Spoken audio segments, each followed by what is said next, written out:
Well, hello there, everybody. Good morning, good afternoon, good evening. Welcome to the Sunday International Big Book Workshop. I'm Dan B, recovered alcoholic. This workshop is facilitated by Brother Kemble H. This study relies on you listening, but please, we pray that you have your big book in hand and follow along with a pen, pencil, or highlighter. Make any notes you need and pause if you have to. Write down any questions and we'll take them at the end of the meeting. We will keep everybody muted during this workshop except for the facilitators. Any inappropriate behavior not be tolerated and you will be removed by one of the co-hosts. This meeting is being recorded. The audio portion of the meeting is only recorded and only of the facilitators. The recording will be shut down at the end of the workshop before any questions in order to preserve your anonymity. And how we get started in this meeting is with the step 3 prayer found on page 63. Please join along. God, I offer myself to thee, to build with me and to do with me as thou wilt. Relieve me of the bondage of self, that I may better do thy will.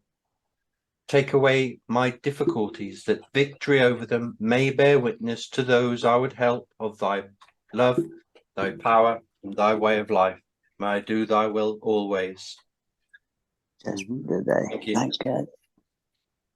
I got the power and the love the wrong way around. I do apologize. Over to you, Wording Kemble. is optional. Okay, thank you, Brother Dan. You know, as long as the wording is, the wording is optional. As long as you know what you're talking about, we all good. Yeah. We ain't gonna exactly get every word right, no way. But anyway, happy Sunday, peace. Good afternoon. My name is Kemble. I'm a recovered alcoholic. And welcome to another beautiful day, a day of this amazing Keystone Big Book Workshop. I'm grateful for this workshop. It keeps me grounded, basically, because, it's giving back what was freely brought to me, and I'm so grateful for it. I remember the years I was running on my self-will, right? Thought I was God, thought I had all the power in the world to stop myself from drinking, but it never worked. It was repeated over and over again. But anyway, we discussed a little bit about what we're going to talk about today. And it's rooted in step 3, the word decision. We made a decision to turn our will and our lives over to the care of God as we understood him. But I think about the word decision. It's an important word. And this word occurs 9 times in our big book here. 9 times in the first portion of our big book, and in the 12 and 12, which, that's just something else we can read. It occurs like 8 times in the 12 and 12. So, but we focus on the first portion of the big book. That's why our recovery program is found there. So, like I said, step 3 says we made a decision to turn our will and our lives over to the care of God as we understood him. No doubt about it. We made a decision. Hey, I remember back when I was age 14, I made a decision to try a drink of alcohol, because I used to see my uncles and my cousins and my comrades in school, the people I grew up with. They was drinking and smoking cigarettes, and I smelled that little funny pot stuff. So I made a decision. Shoot, I want to feel like y'all. I want to taste that stuff y'all experimenting with. And I did. I took that first drink of alcohol at 14, and I loved it, right? Because, we like the way that stuff makes us feel. We like the effects we get from it. Right after that, I made a decision. I'm going to try it again. That was my decision. And then I acted out on that decision. See, a decision does no good unless we put some action behind it. So I made that decision. I took the next drink, and I loved it even more. And I kept on making that decision until I became sick from using this stuff, right? So I had no idea alcoholism was a disease. It was an illness. I just knew I loved that stuff. And it became a major part in my life. As a matter of fact, for the next 42 years, I'd be baffled by this darn alcoholism. I couldn't take it. And I couldn't leave it alone, no matter how hard I tried.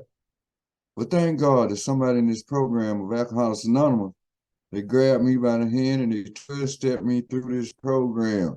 So this part of this discussion today is a major game changer for me. No doubt. And it's actually up on page 63. But I want to start back to the front of the book.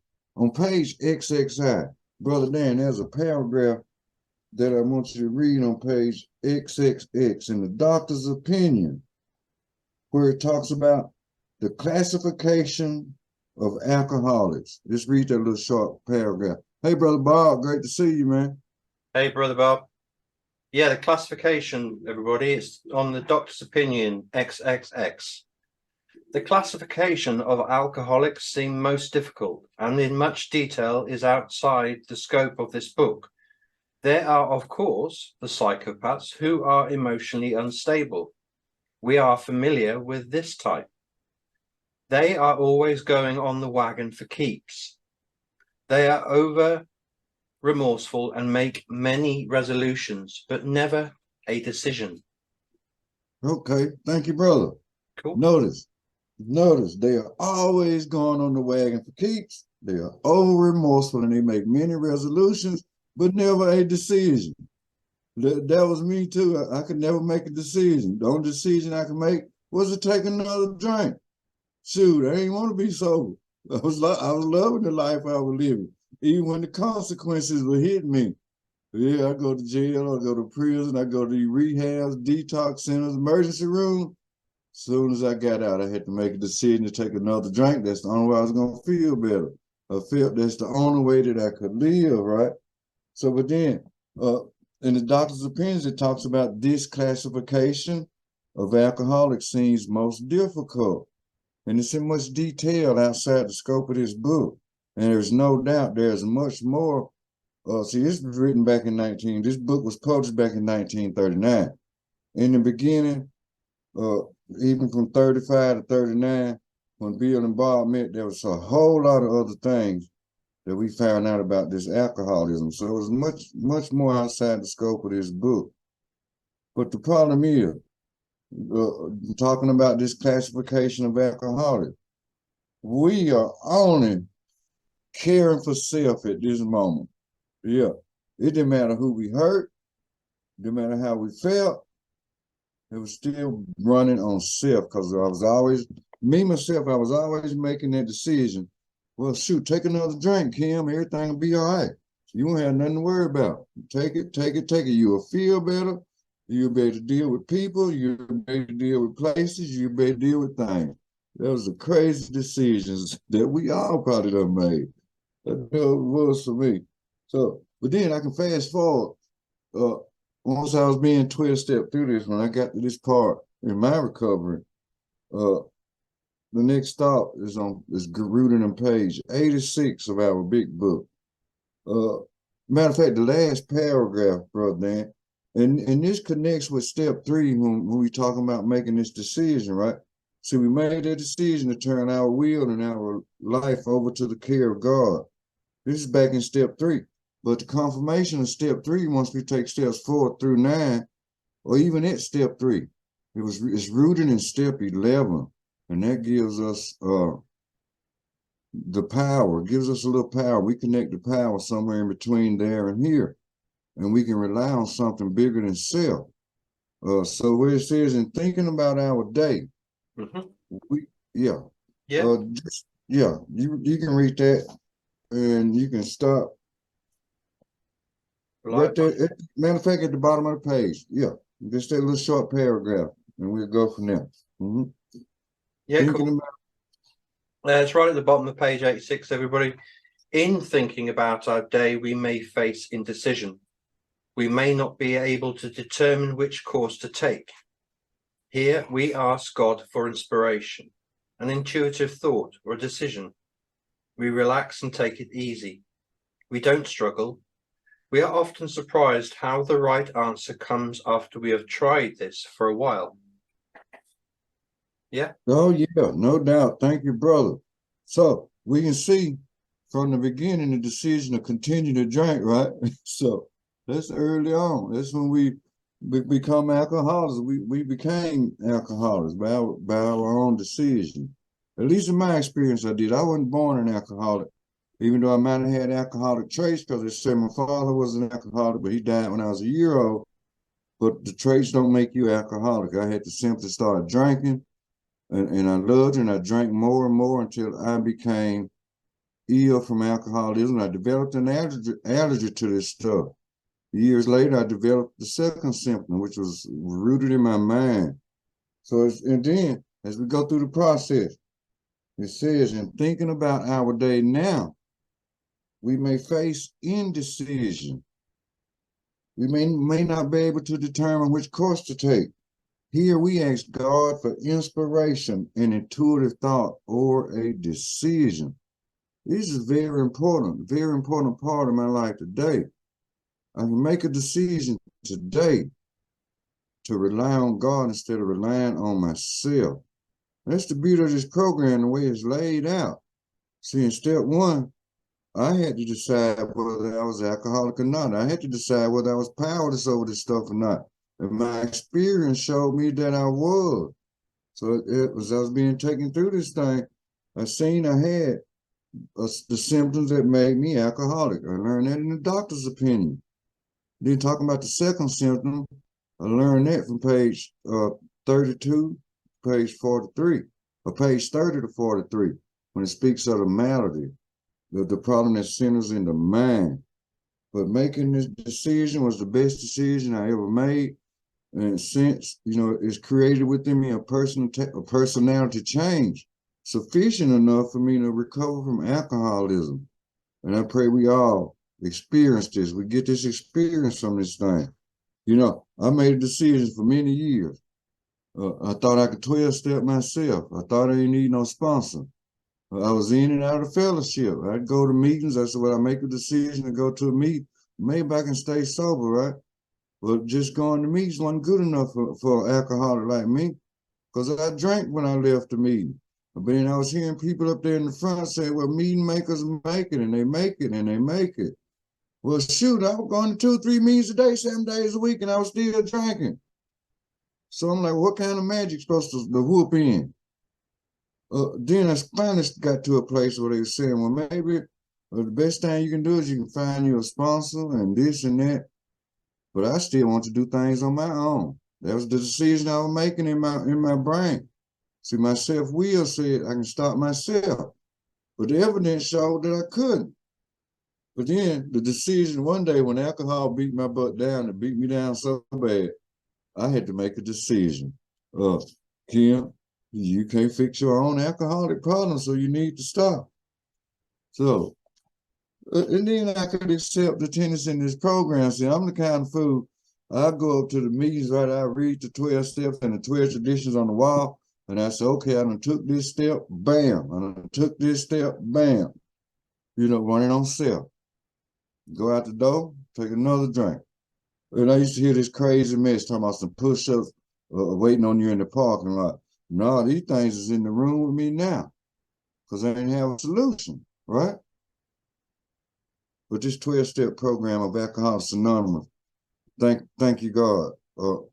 This is the best decision I ever made, because it simply gave me a whole new way of living. But then back to where it says, made a decision to turn our will and our lives over to the care and direction of God as we understood Him. See, for years, right, when I was going through the big book on my own, I thought when the third step said that I had to turn my will and my life over to the care of God, but I couldn't quite understand what it was saying. But then when I learned, it says, I made a decision to turn my will and my life over to the care of God. So the most important word, the first word that needs to be understood here is decision, right? Which is defined as making up one's own mind. See, my thinking was twisted. Well, I can make a decision to go to a meeting, but for a long time, I couldn't make a decision and realize that I needed help with my alcoholism. I just figured I get drunk today, I raise sand today. I may go to jail today. I may get killed today or whatever. Because after I take a few drinks, we all know when that allergy kick in, we don't have no control over how much we drink. Periods of blackout, so we never know what might go on in our life. So, making a decision and to make up my mind. And thank God we do have a mind. See, the big book of alcoholics tells us we got brains. We do have brains to use, right? But it's how we use them, no doubt about it. So let's say my car breaks down on the interstate out there. Okay, so all those decisions to get my car fixed, this is a vital and crucial step, as the big book points out on page 64, top of 64. We'll get to that in a minute. So I can sit there behind my driver's seat with a flat tire or two flat tires or whatever. I can make that decision. But if I don't make no action and I just sit there, ain't nothing gonna get done. That's related to my alcoholism. I could make a decision, but if I didn't do no action, then nothing was gonna change. Just like when I was trying to 12-step myself and realized there was no way in the heck that I could. So making a decision to take these 12 steps, they changed my life. So I had to take the necessary action. I mean, go through with the process. And it simply solved my problem, right? So for any decision to mean anything in the world, it always requires further action. If I decide to make up my own mind to turn my will over to God or higher power, whatever you want to call it, as I understand him, just the decision alone will not turn it over.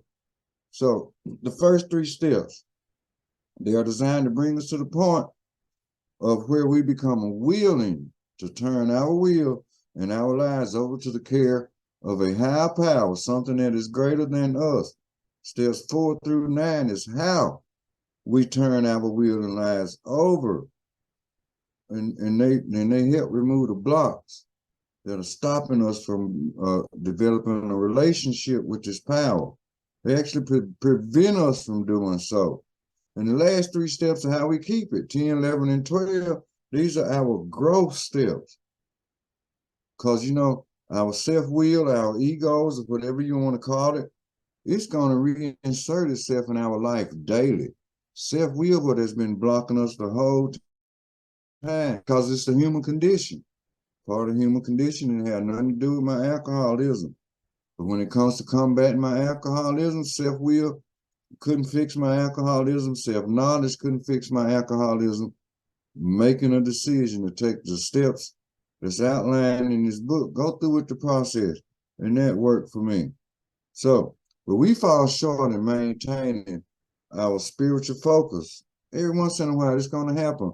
We claim spiritual progress instead of spiritual perfection, right? We can never be perfect in the human condition that we are in. So we're going to fail sometime. But you know, we don't have to make a decision to take a drink today. See, what's relieved in us is the malady of the mind. So we made up our mind to let God control my thinking today. We let God control our actions today. And that gives us a lot of relief, or at least it gives me a whole lot of relief. So I've always thought the word will and lies were far above my head. I thought it was above my pay grade. But what it was, this alcoholism I was dealing with, that was far above my pay grade. Wasn't nothing I could do about it. Without help, it is too much for us, and it was too much for me. But then I remember how it works when it says, but there is one who has all power. That one is God. May you find him now. Yeah, it took me a long time to grasp that concept either. I always believed in God. Now, I really did. But I just didn't like that God, the God that I grew up listening to. I ain't like that God. Shoot, no. I thought that God was mean, egotistical, self-centered, and he just wanted to kill me for doing one bad deed. But you know, I found out later as I got older. That God is really cool. I love that God today, man. I love him. He's still the same God. He simply solved my darn alcohol problem when I could turn my wheel over to him and allow him to direct my life, man. He changed it. That's a miracle. It's a miracle for all of us in these rooms. It truly is. Man, it is a miracle. So, but you know, it kind of made a little bit of sense. Step 3 was starting to make a lot of sense to me now, man. So, if I decide to take the necessary actions to turn my crazy thinking over to the thinking of something that's far greater than me, my life could become better. Wow, and it did. You know, the first thing I used to think about in the mornings in my drinking career was to roll over in my bed, because my whiskey bottle used to be right there on the pillow, so I wouldn't have to get up. I would just roll over, grab that bottle, raise my head, take a drink, and then my day could start. Man, you know what I wake up thinking about today? God. Think about him all in my sleep, 24 hours a day. And I'm gonna just share this a little bit with y'all. I've been sober now. It's been the last 3.5 years. I've had some serious experience. I've lost a lot of family members. I lost friends to this very illness that we suffer from today. I couldn't get to them in time. They died from this very alcohol problem. Some of them died from drug problems, because I got experience with drugs too. And then I lost friends and close family members from other things. Not once the thought of drink never popped up, not once, because I simply relied on God. And you know what's beautiful about this process? It gradually becomes a working part of the mind. Full reliance upon this power that's greater than me. It gets you through anything. The last 6 months, I've been in chronic pain. Well, I've been in pain for the last three years or better. But the last 6 months, this pain in my body has escalated to a point where some days I couldn't even walk hard. But you know what? The thought of drink never popped up. Thanks to God. I just do what the doctors ask me to do, and continue to pray to God and hope I get better. And I am getting better, even though I still got probably 3-4 more procedures to do. And I hope to be good. But if not, whether I'm good or bad, making a decision to turn my life over to God, he's going to have me anyway. So I'm not going to worry about all that. I know my life is much better today because of him. But then I talked about here on top of page 64 when we talk about making that decision, right? So where is it at? Okay, yeah. When it goes on to read, though our decision was a vital and crucial step, it could have little permanent effect unless at once followed by a strenuous effort to face and to be rid of the things in ourselves which have been blocking us. Our liquor was but a symptom, so we had to get down to causes and conditions. What was that, 2 weeks ago? I think I did a talk. Dan, wasn't it week before last? Talking about bottles were but a symptom. Our liquor was but a symptom. Yeah, and it's rooted deeper than just this bottle. You know, if just the bottles alone didn't make us alcoholic, it was something deeper inside of us that was causing these problems. These were the symptoms, and it was rooted from self, running on self. Then I want to share something on page 71 of our big book. We're still talking about the word decision, right? Then, yeah, top page 71. I read this, Brother Dan. It's saying how it works. It says, we hope you are now convinced that God can remove whatever self-will has blocked you off from him. If you have already made a decision, there's that big word again, decision, and an inventory of your grosser handicaps, you have made a good beginning. That being so, you have swallowed up and digested some big chunks of truth about yourself. That key word, if you have already made a decision, no doubt. See, that ties on back in page 63. We made a decision. Or step 3, we made a decision. I love it. Wow. So, God can remove whatever self-will has blocked us off. Now, and then, step 3, 6, 7, 11, they all connected because it's action required.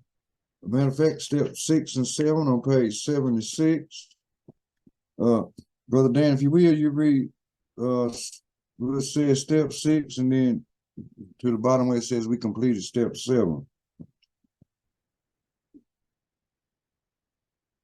Sorry, what page were you on with that one? Sorry. Oh, page 76. Oh, 70. This- Yeah. Wrong end.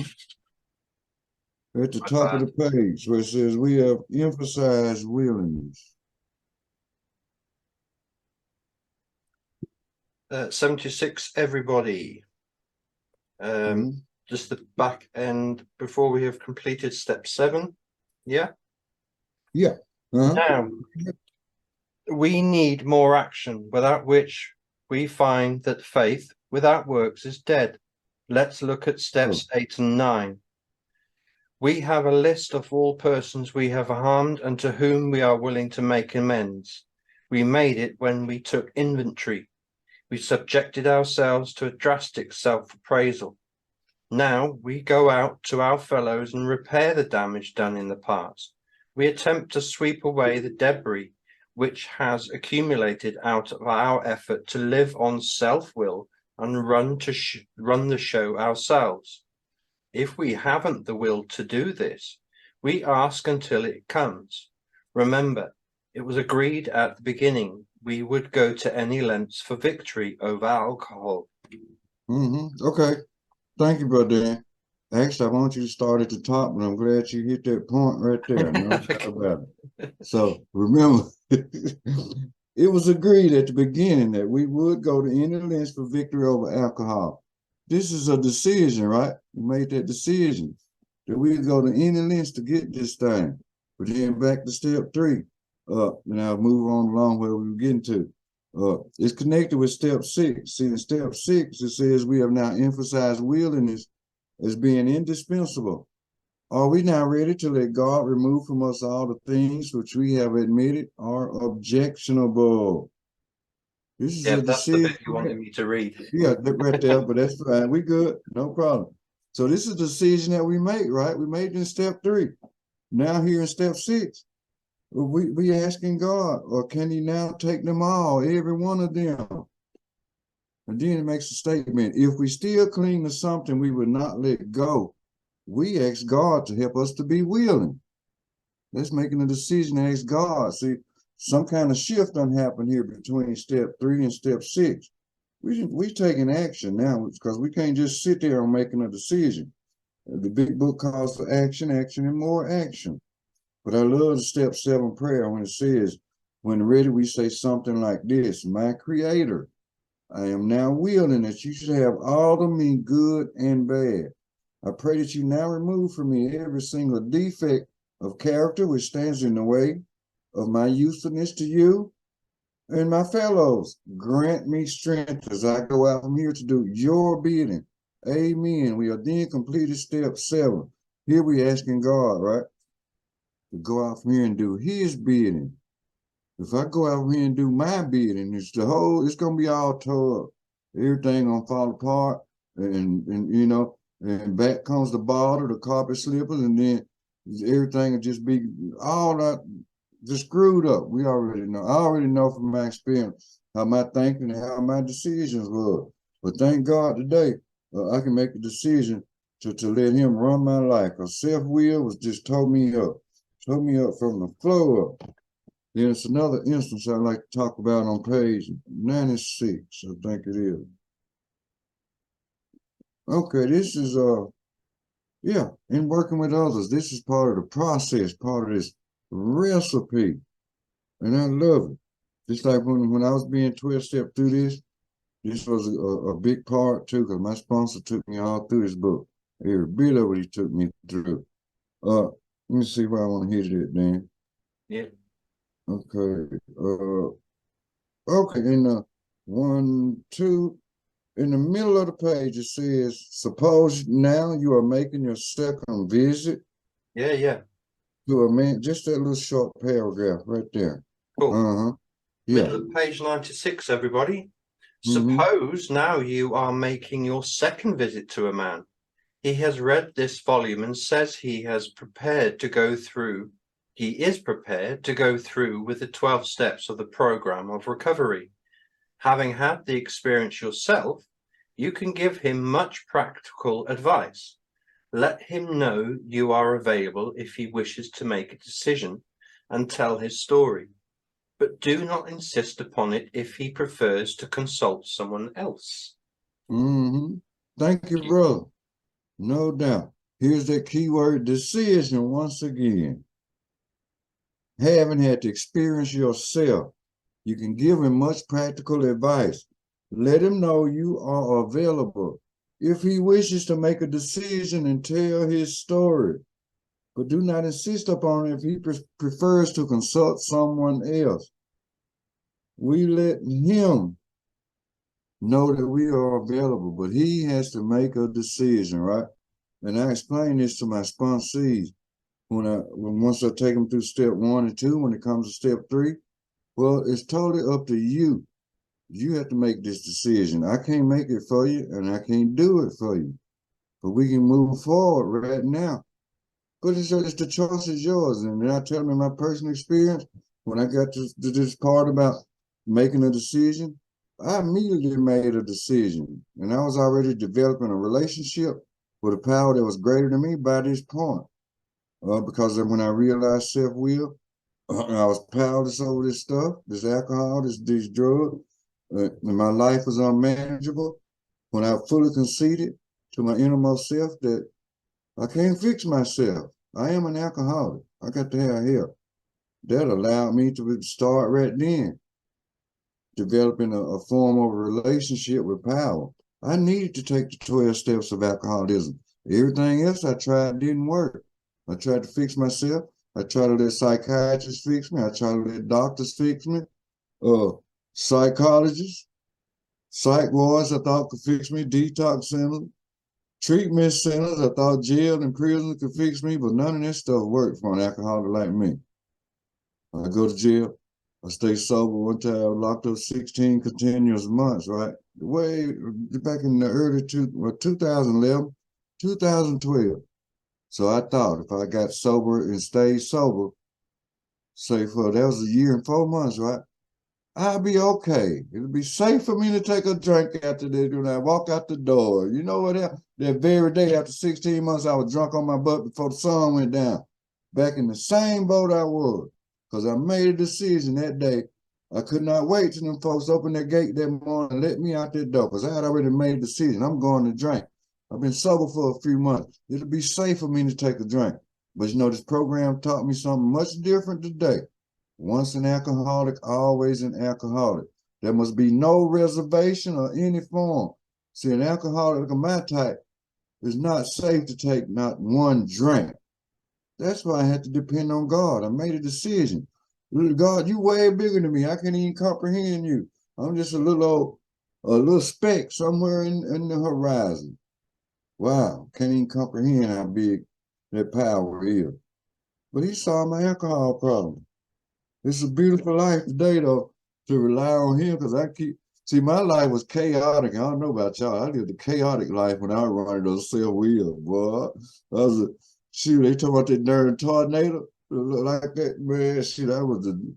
That was a hurricane. I was way bigger than a tornado. I was gonna wreak havoc and tear stuff everywhere I went, tearing up people, tearing up houses, tearing up cars, relationships, wherever I went. They see me coming, you better scatter, because they'd be like, here come that darn fool. We better go now. Clear the room out. Boom, when I come in there.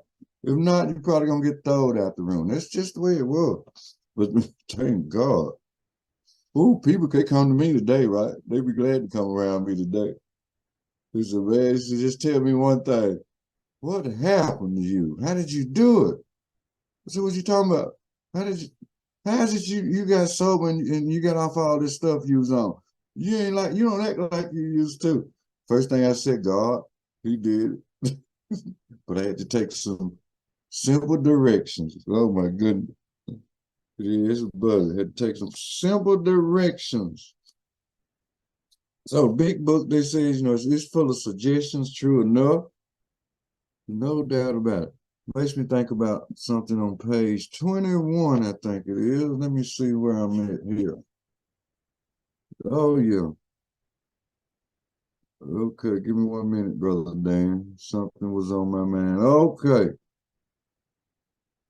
And there's a solution on page 21. This is talking about another decision, right? So we're gonna go with a little bit of the problem and then the solution. But we're talking about the real alcoholic. So then we come down to where it says he has a positive genius for getting tight on page 21. You know, it starts where it says, but what about the real alcoholic is down to the next paragraph. Here is the fellow who has been puzzling us. Come to the next one where he has a positive genius. Yeah. Bear with. That's a long paragraph. Now just come to where it said he has a positive genius for getting tight. Oh, okay. I'll finish at that one. Yeah, and just read to it, say dishonest and selfish. Okay. Yeah. Yeah, page 21. Everybody. And then I've got down here, but what about the real alcoholic that we were just talking about? He may start off as a moderate drinker. He may or may not become a continuous hard drinker, but at some stage of his drinking career, he begins to lose all control of his liquor consumption once he starts to drink. Here's the fellow who has been puzzling you, especially in the lack of control. He does absurd, incredible, tragic things while drinking. He is a real Dr. Jekyll and Mr. Hyde. He's seldom mildly intoxicated. He is always more or less insanely drunk. His disposition while drinking resembles the normal nature, but little. He may be one of the finest fellows in the world. Yet let him drink for a day and he frequently becomes disgustingly and even dangerously antisocial. He has a positive genius for getting tight at exactly the wrong moment, particularly when someone important decision must be made or an engagement kept. He is often perfectly sensible and well balanced concerning everything except liquor, but in that respect he is incredibly dishonest and selfish. He often Yeah, you good right there, brother. Okay. That's it. The key sentence. He says he has a positive genius for getting tight at exactly the wrong moment, particularly when some important decision must be made or engagement kept. He is often perfectly sensible and well balanced concerning everything except liquor. But in that respect, he is incredibly dishonest and selfish. Now it talks about these important decisions. I can relate to that. Some appointment or something that needs to be kept. I can remember places that I was supposed to be at in, say, in a few days, and I was trying to keep myself sober until that important appointment or engagement was met, and I couldn't do it. And I ended up being a no-show in several major things that I need to take care of in my life. The alcohol that took effect, and when I was being 12-step through this thing, I seen I was a real alcoholic. I did all these things. One time I was supposed to go to court on a Friday, right? That Monday, I said, well, I'm going to try to stay sober from Wednesday till Friday. Come Wednesday morning, I took a drink. Friday morning, time to go on a court date. I ain't make it because I'm still drinking from Wednesday. Toe up. I had to hide out for a couple of days. That's a real alcoholic. Everything else in my life didn't matter to me. The only thing that mattered was pouring more liquor down my throat. That allergy had took effect, and it was basically alcohol came first. I worry about the consequences later. But thank God what he did. Step 3 again, making that decision is rooted. Confirmation of it is step 11 when it talks about sought through prayer and meditation to improve our conscious contact with God as we understood him, praying only for knowledge of his will for us and the power to carry that out. Praying for knowledge of his will for us. With God, Let your will be done and not mine. That's a simple, short prayer I used to have to use. I had to use it today. Because if I don't, things will be out of hand. See, the big book tells us it is easy to let up on a spiritual program of action and rest on our laurels. Yeah, we can rest on them at times. And if we do, it can be dangerous to a real alcoholic like me. So personally, I had to make a decision. And it's just become rooted in me today. It just happens automatically. I'm simply depending on that power that's greater than me. Now, I used to hear people in the room. See, I was in these rooms for a long time. People was dying of alcoholism because nobody had 12-stepped me through this book. I didn't find a solution until I found this Keystone group 3.5 years ago, and they commenced to show me the problem, the solution, and the course of action that it required for me to recover from alcoholism. But I was hearing the different stuff in the rooms and the fellowships. I live down here in Alabama, right? Country town.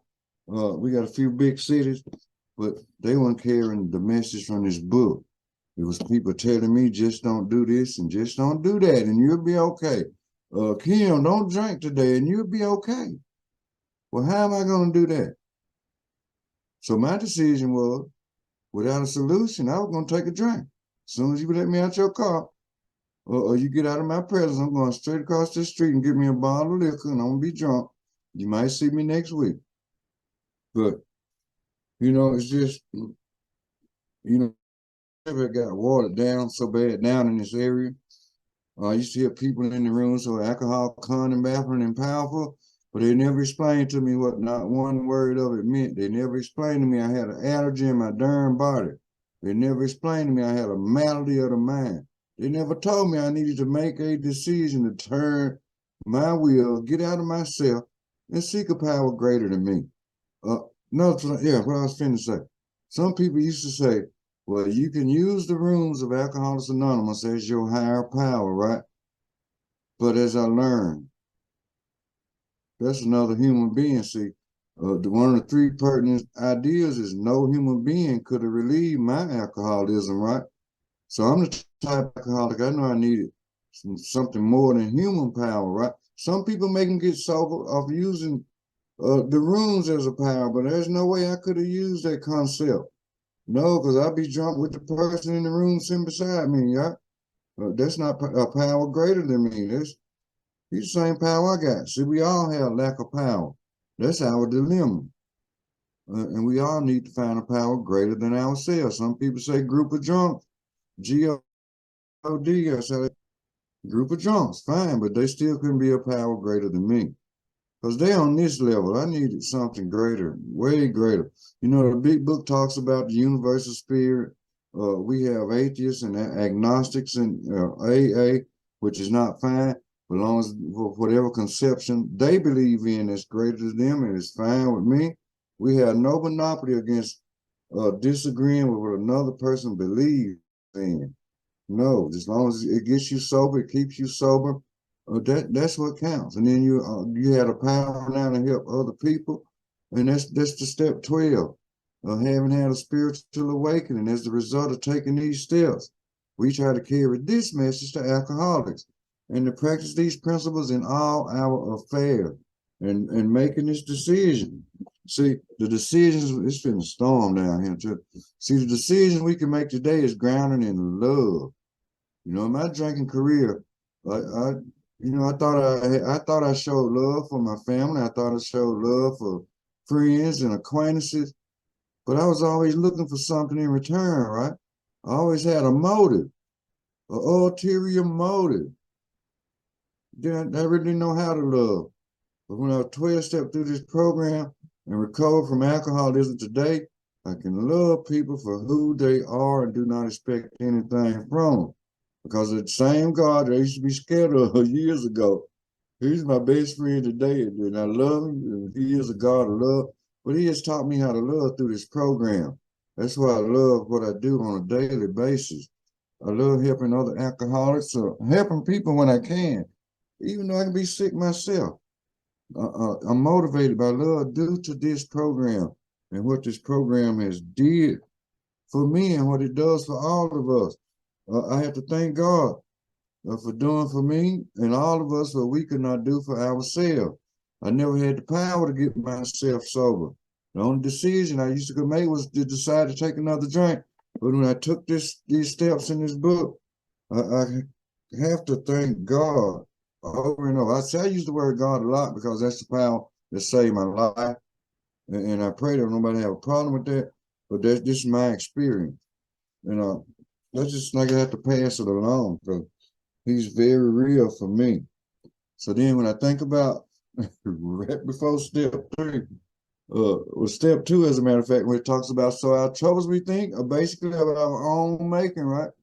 They arise out of ourselves, and the alcoholic is an extreme example of self-will run around, though he usually doesn't think so. I never thought self was the problem, y'all. I thought every day I got up and take a drink, I was good to go. I thought I was God, did once I took them drink. But then the evidence showed different. So, Kim, something wrong with you, something seriously wrong with you. But then in the very same page 62, it goes on to relate. This is the how and why of it. First of all, we had to quit playing God. It didn't work. Next, we decided that hereafter, in this drama of life, God was going to be our director. He is the principal. We are his agents. He is the father and we are his children. Most good ideas are simple, and this concept was the keystone of the new and triumphant arch through which we pass to freedom. It's the keystone of freedom. And this comes directly out of the big book. It's not coming out on my own. So we made a decision, right? God was going to be our director. He is the principal. We are his agents. Great decision making there, Peach, for all of us. Because look, we here, we alive, we breathing, we sober. We can't have this thing. Life is beautiful today, Peach. Boy, no more of this wandering around thinking, well, where did I spend the night at? Who did I talk to? Who was I around? Why do I may have cuts on me or black eyes and all this stuff? Didn't remember what happened the night before. By making this decision early in the recovery program, the problem had been removed. So I don't have to worry about that day. I can go and wake up the next day knowing where I'm at. I can be aware and conscious of my present moment each day. But then before I close, this is something I love to share. And this hit home with me. It says on page 84 of our big book, the bottom of page 84 on the big book, last paragraph. And it says, and we have ceased fighting anything or anyone, even alcohol. For by this time, sanity will have returned. Wow. We had the insidious insanity, right? That's what used to lead us to that first drink. And then we take that first drink, it activates that phenomenon of craving called allergy, and then all bets are off. But by now, going through these steps, sanity has returned. That's why I'm grateful for each moment I can live and breathe today, being sober. God restored our sanity, Pete. And then it says we will seldom be interested in liquor. If tempted, we recoil from it as a hot flame. Thank you, Brother Gary. Let's see that right there. We react sanely and normally, and we will find that this is happening automatically. See, it gradually becomes a working part of the mind. We will see that our new attitude toward liquor has been given us without any thought or effort on our part. Without any thought or effort on our part, Pete. It just comes. That's the miracle of it. We are not fighting it, neither are we avoiding temptation. We feel as though we have been placed in a position of neutrality, safe and protected. We have not even sworn off. Instead, the problem has been removed. It does not exist for us. We are neither cocky nor are we afraid. That is our experience. This is how we react so long as we keep in fit spiritual condition. This is where we made that decision. Now we depend on our relationship with that power greater than ourselves. It works. It really does. Thank God for AA because it gives us a recipe and it gives us a new design for living. It works in rough going. It works a personal relationship. It works with God, and all this was started by making a decision. So thanks for letting me share, peeps. Thanks for everybody in attendance. And I appreciate you, Brother Dan, for always being there for me and assisting me and getting me logged in the meetings. And it's just a beautiful day. So thank you, peeps. God bless. God bless all. Thank you very much as usual, Kemble. It was a trusted God clean house. Thanks, Gary.